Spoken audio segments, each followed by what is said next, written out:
sekarang kita masuk ke laporan keuangan dulu ya. Jadi di sini ada laporan laba rugi cabang. Jadi di sini kita bisa lihat penjualan HPP-nya. Nah, perhatikan di sini, HPP ini dasarnya adalah pengisian di penggunaan bahan baku di sini. Ya, ini HPP-nya, nanti akan langsung dihitung. Jadi kalau ini outlet 1 semua ya. Dan HPP yang muncul dari transaksi menu jadi. Kalau transaksi menu jadi ini dia tidak terlihat di depan, dia dihitung di belakang. Ya. Jadi nanti akan muncul HPP-nya untuk transaksi menu produksi dan menu jadi. Kalau pengeluaran, kalau memang ada transaksi yang bukan HPP yang berkaitan dengan cabang tersebut. Jadi kalau misalnya kita lihat di penerimaan pengeluaran di sini, ya, ini kan ada keterangan cabang nih, toko. Nah ini kita bisa isi di sini. Kita bisa pilih transaksi ini khusus untuk cabang mana. Paling mudah ya kalau misalnya kita ingin memasukkan tadi gaji karyawan di cabang 1 atau di outlet 1 mau dibedakan gitu. Itu tadi bisa dimasukkan, dipilih outlet 1 di bagian penerimaan dan pengeluaran. Sehingga kita bisa melihat total laba ruginya. Ya. Kemudian di sini laba rugi bulanan. Nah ini yang dibuat laba rugi selama 24 bulan. Karena ini kan periodenya 24 bulan ya. Ini bisa dilihat selama 24 bulan. Sudah di sini tidak perlu dilakukan kecuali mengkategorikan ini kalau memang diperlukan. Dalam artian ini kan ada kategori seperti SDM operasional. Ini untuk apa? Ini untuk direkap di laporan kinerja. Jadi kalau kita lihat di sini ada penggolongan. Jadi agar pengeluaran ada SDM operasional. Jadi teman-teman bisa melihat perbandingan dari masing-masing pengeluarannya. Nanti saya akan ke sini untuk laporan. Ini saya lanjutkan dulu tadi. Kalau laba rugi bulanan ini periodenya 24 bulan, laba rugi periode tertentu, itu kita bisa memilih waktunya. Apakah kita mau punya laporan 1 bulan, ya kita tinggal pilih ini 31 Januari. Atau kita laporan 1 tahun, ini kita bisa pilih 31 Desember. Ya. Jadi ini kita bisa pilih periode waktunya sesuai yang kita mau laporkan. Demikian juga untuk neraca, ini neraca bulanan ya, rekap otomatis selama 24 bulan. Kemudian perhatikan angka di sini ini mengambil data dari daftar akun keuangan ya. Ya, mengambil data dari sini. Kemudian ada neraca periode tertentu, ini sama dengan laba rugi tadi, kita bisa set, kita mau buat laporan neraca 1 bulan, 3 bulan, atau sampai 2 tahun. Ini kita bisa pilih di ininya, neracanya periode tertentu, misalnya kita mau rubah 9 bulan ya, ini bukan error tapi kurang besar kolomnya. Ya, kita bisa set ini, jadi sehingga bisa munculkan neraca sesuai periode waktu yang kita perlukan.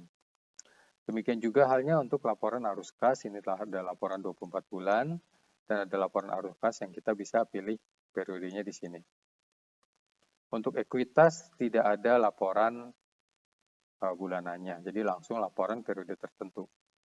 Karena pada dasarnya laporan ekuitas itu ya sama dengan laporan di neraca di bagian ekuitas ini, hanya ada ada historinya, modal awal dan modal akhir, itu untuk ekuitas. Setelah itu ada laporan aset 2 tahun. Jadi maksud aset 2 tahun yaitu laporan aset mulai dari pembelian hingga akhir bulan ke-24 di tahun pembukuan ini. Jadi ini nilai buku adalah nilai buku setelah 24 bulan di tahun pembukuan ini. Ya, nanti ada rekapnya semua di sini. Kemudian ada pajak UMKM. Jadi pajak UMKM ini pajak final, di mana di sini untuk yang nilai transaksi per tahunnya di bawah 4,8 M. Ini kita bisa pilih tahunnya di sini, kemudian PPh finalnya, kalau misalnya 0,5%, kita bisa 0,5%, nanti angkanya akan berubah di sini. Dan ini mulainya selalu Januari kalau untuk pajak. Setelah itu ada tambahan untuk pajak badan. Kalau tadi pajak UMKM dasarnya adalah omset ya. Kalau pajak badan ini dasarnya adalah laba rugi, makanya muncul di sini angkanya adalah laba dan rugi. di mana dihitung berdasarkan kalau memang ada labanya. Ya, di sini ditulis bisa diganti kalau misalnya ada perubahan nilai PPh-nya atau memang PT atau CV-nya berbeda nilai PPh-nya bisa diganti di sini nilainya. Ya, di sini milih tahunnya. Itu untuk laporan keuangan. Berikutnya di bagian analisa ini ada dashboard ya. Jadi dashboard ini dia akan menampilkan data rekap selama 12 bulan dengan kita memilih tanggalnya di sini. Ya, tanggal awalnya. Misalnya pada 1 Maret ya berubah seperti ini. Dia akhirnya akan tetap di 12 bulan ya. Jadi ini 29 Februari nggak perlu dipilih, dia udah otomatis selama 12 bulan sehingga nanti akan muncul grafiknya seperti ini. Ya. Itu untuk dashboard. Kemudian pemasaran. Jadi pemasaran ini misalnya kalau kita punya program ingin kita cek ya. Kita ingin monitor. Anggap kita memonitor misalnya ada program pemasaran iklan tanggal misal 8 Januari 19, nama programnya promo diskon ya. Ini anggarannya 2 juta, cabangnya kalau ada cabang, kalau tidak bisa dikosongkan. Jadi kita bisa lihat di sini pada saat promo tersebut penjualannya menjadi berapa, terus dibandingkan terhadap sebelumnya, hari dan minggu. Ya. Kemudian untuk penjualan bahan baku, di sini teman-teman bisa melihat rekap transaksi antara penjualan dan HPP. Untuk kan ini dasarnya kan cabang. Ini cabang-cabang tertentu. Jadi teman-teman nanti bisa melihat untuk penggunaan bahan baku yang diisikan di sini. Kalau diisinya harian, dia akan muncul harian.